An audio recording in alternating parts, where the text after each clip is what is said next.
Hi everyone, welcome back to our YouTube channel Angrezi से हिंदी तक। देखिए, न्यूज़ की जो हेडलाइंस हैं देखने में बहुत ही मुश्किल लगती हैं क्योंकि इनमें जो है नए नए वर्ड्स का यूज होता है। हमें वर्ड्स की मीनिंग का पता होना चाहिए।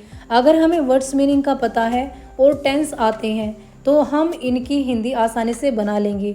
तो चलिए हम इस वीडियो में यही करने वाले हैं, जो नए वर्ड्स हैं इनको पकड़ते हैं और उनकी हिंदी बनाते हैं कि जो हमारी वोकैबुलरी है वो स्ट्रॉन्ग हो और इंग्लिश पर हमारी पकड़ मजबूत हो जाए। तो चलिए शुरू करते हैं वीडियो को बिना देरी किए। तो हमारी फर्स्ट हेडलाइन यहाँ पर दी गई है, वो है पाकिस्तान पीएम यानी कि पाकिस्तान के प्रधानमंत्री विजिटेड मीन दौरा किया। विजिट मीन होता है दौरा करना। ये विजिट की सेकंड फॉर्म का यहाँ पर यूज हुआ है, विजिटेड यानी कि दौरा किया।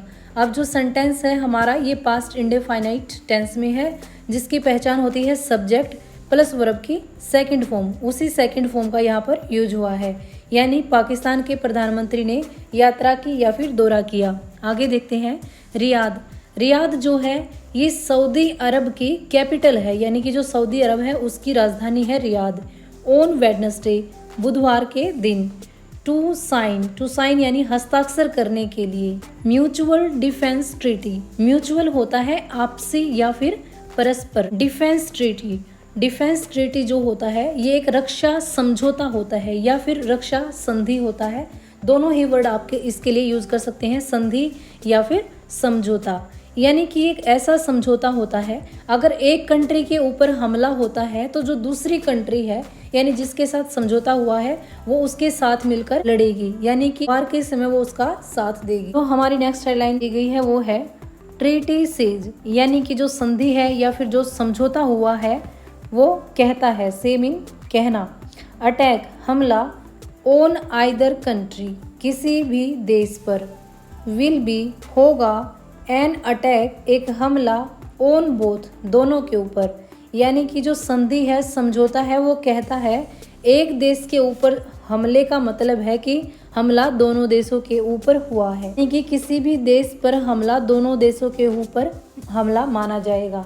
जो हेडलाइन है ये प्रेजेंट इंडेफिनाइट टेंस में है क्योंकि सब्जेक्ट के बाद यहाँ पर वर्ब की फर्स्ट फॉर्म के साथ एस यूज हुआ है। तो नेक्स्ट हेडलाइन यहाँ पर दी गई है, वो है सऊदी यानी सऊदी अरब के जेट्स मीन होते हैं लड़ाकू विमान। जेट विमान भी आप बोल सकते हैं। एस्कोर्ट मीन होता है सुरक्षा देना या फिर सुरक्षा के लिए साथ साथ चलना। पाकिस्तान के पीएम्स प्लेन प्रधानमंत्री के प्लेन के। इनसाइड यानी भीतर या फिर अंदर।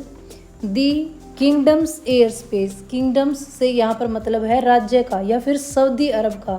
एयर स्पेस जो हवाई क्षेत्र है, यानी सऊदी अरब का जो हवाई क्षेत्र है उसके भीतर। इनसाइड मीन भीतर। कहने का मतलब है जब पाकिस्तान के प्रधानमंत्री का विमान सऊदी अरब के, किंगडम से यहाँ पर मतलब है सऊदी अरब के हवाई क्षेत्र में दाखिल हुआ तो सऊदी अरब के जो जेट्स हैं, जो लड़ाकू विमान हैं, वो उसकी सुरक्षा के लिए प्रधानमंत्री के प्लेन के साथ साथ उड़ते रहे। जो आज की हमारी लास्ट हेडलाइन है वो है क्राउन प्रिंस से मतलब है जो सऊदी अरब के उत्तराधिकारी हैं।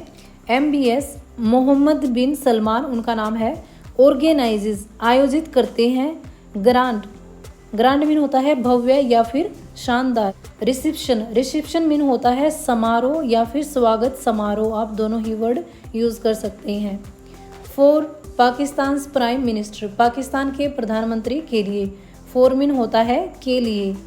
तो इस हेडलाइन की जो हिंदी बनेगी वो होगी सऊदी अरब के युवराज या फिर उत्तराधिकारी मोहम्मद बिन सलमान पाकिस्तान के प्रधानमंत्री के लिए एक भव्य समारोह आयोजित करते हैं। ऑर्गेनाइज मीन होता है आयोजित करना। रिसेप्शन मीन होता है समारोह। तो मैंने हर वर्ड का मीनिंग आपको बताने की कोशिश की है, साथ ही साथ हमने हेडलाइन की हिंदी बनाई है। आशा करती हूँ कि आपको ये वीडियो अच्छे से समझ में आई होगी, ये हेडलाइंस आपको समझ में आई होंगी। आज के लिए सिर्फ इतना ही, मिलते हैं नेक्स्ट वीडियो में। Thanks for watching.